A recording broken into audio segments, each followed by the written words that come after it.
जब सैटेलाइट की मदद से नासा के वैज्ञानिकों ने कैलाश पर्वत को देखा तो हर कोई दंग रह गया। क्यों कैलाश पर्वत पर आज तक कोई भी चढ़ाई नहीं कर पाया? क्यों कोई हेलीकॉप्टर या हवाई जहाज भी कैलाश पर्वत के नजदीक नहीं जा सकता? कैलाश पर्वत पर चढ़ने पर आखिर क्यों लगा दी गई है रोक?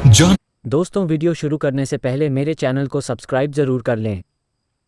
के लिए बने रहिए वीडियो के एंड तक। कैलाश पर्वत रहस्यों से भरा पड़ा है। इसे पूरी दुनिया का सबसे रहस्यमयी पर्वत माना जाता है। ये भगवान शिव का निवास स्थान माना जाता है और कहा जाता है कि देवों के देव महादेव आज भी अपने पूरे परिवार के साथ इस पर्वत पर विराजमान है। मनुष्य, जानवर, देवी देवताओं से लेकर राक्षस तक हर कोई भगवान शिव की आराधना करता है। कुछ लोगों का ये भी मानना है कि कैलाश पर्वत की चारों दिशाएं कीमती रत्नों से बनी हुई है, जिसमें स्फटिक, माणिक, सोना और नीलम शामिल है। ये पर्वत सिर्फ हिंदू धर्म में ही नहीं बल्कि बौद्ध और जैन धर्म में भी पवित्र माना जाता है। बौद्ध धर्म के अनुसार ये जगह भगवान बुद्ध के एक अवतार का निवास स्थान है, तो वहीं जैन धर्म के अनुसार प्रथम तीर्थंकर भगवान ऋषभ देव को भी यहीं से निर्वाण की प्राप्ति हुई थी और जैन अनुयायी इस जगह को अष्टापद के नाम से जानते हैं। इस पर्वत से ब्रह्मपुत्रा, सतलुज, घाघरा और सिंधु जैसी नदियां निकलती हैं। मानसरोवर लेक और राक्षसतल झील भी कैलाश पर्वत के छोरों पर मौजूद है।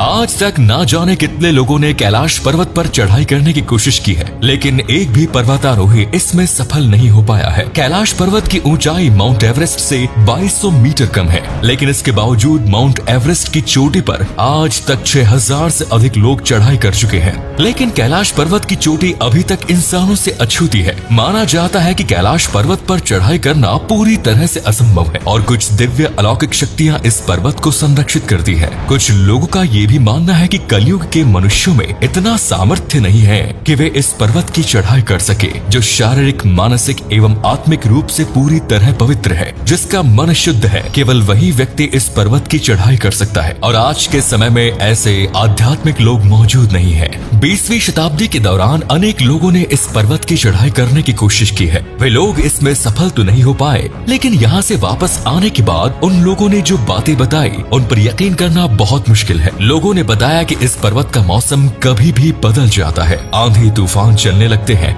हिमस्खलन होने लगते हैं। पर्वत पर चढ़ते वक्त मन बहुत भारी हो जाता है, दिल तेजी के साथ धड़कने लगता है, घबराहट होने लगती है और अंदर से आवाज आती है कि आगे नहीं बढ़ना और यहीं से वापस लौट जाए। ऐसा दावा एक दो लोग नहीं बल्कि अब तक कई लोग कर चुके हैं। 1991 में चीन ने जापान के साथ 17 लोगों की एक टीम तैयार की थी और उन्हें इस पर्वत की चढ़ाई की इजाजत दी गई, लेकिन हिमस्खलन के कारण उन सभी लोगों की मौत हो गई। एक बार कुछ पर्वतारोही इस पर्वत पर चढ़ाई के लिए निकले थे, लेकिन 8 दिन में ही वे वापस आ गए और जब वे लोग वापस आए तो उन सभी की आंखें अंदर धंस गई, नाखून और बाल बहुत ज्यादा बढ़ गए थे और चेहरे से भी वे बूढ़े लगने लगे थे। ऐसा लग रहा था मानो वे कई सालों बाद वापस आए हैं। कहा जाता है कि कैलाश पर्वत पर समय बहुत तेजी से बीतता है। यहाँ ना तो घड़ी काम करती है और ना ही कंपास। कई असफल प्रयासों के बाद चीन ने सन 1996 में हेलीकॉप्टर की मदद से कैलाश पर्वत की चोटी पर पहुंचने की कोशिश की। हेलीकॉप्टर में सवार लोगों ने बताया कि कैलाश पर्वत पर बहुत ज्यादा एवलांसेस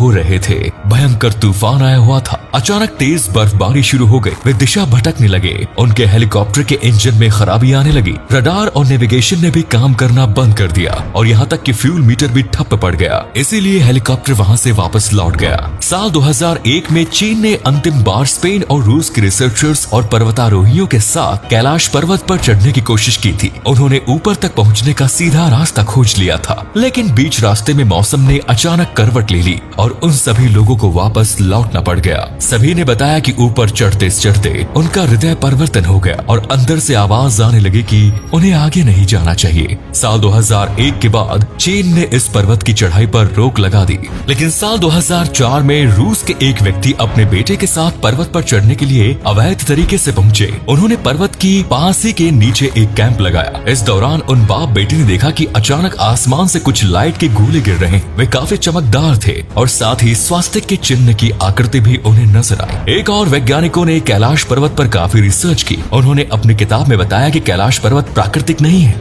बल्कि इसे इंसानों द्वारा या फिर किसी अदृश्य शक्ति द्वारा बनाया गया है। ये दिखने में किसी पिरामिड जैसा नजर आता है। वैज्ञानिक ये भी दावा कर चुके हैं कि 10 करोड़ साल पहले इस स्थान पर एक समुद्र हुआ करता था। ये भी कहा जाता है कि इस पर्वत के पास डमरू और ओम की ध्वनि सुनाई देती है। लोग कैलाश पर्वत को एक विशाल शिवलिंग के आकार का भी मानते हैं। आपको बता दें कि इतिहास में एक व्यक्ति ऐसे हुए हैं जो कैलाश पर्वत पर चढ़ने में सफल रहे। बौद्ध भिक्षु मिलारेपा ने 11वीं शताब्दी के अंतिम दशक में कैलाश पर्वत की चढ़ाई की। उसके बाद से लेकर आज तक कोई भी कैलाश पर्वत को फतह नहीं कर पाया। साल 2015 में नासा ने सैटेलाइट और गूगल अर्थ की मदद से कैलाश पर्वत को देखने की कोशिश की। इस दौरान उन्होंने कुछ ऐसा देखा जिसे देखकर हर कोई हैरान हो गया। नासा ने देखा कि कैलाश पर्वत पर भगवान शिव स्वयं साक्षात रूप से विराजमान है और इसकी सैटेलाइट तस्वीरें भी नासा ने जारी की थी। कैलाश पर्वत की इन तस्वीरों में भगवान शिव की आकृति साफ साफ नजर आ रही है। भगवान शिव ध्यान मुद्रा में बैठे हुए हैं। ये सभी तस्वीरें आप खुद भी देख सकते हैं।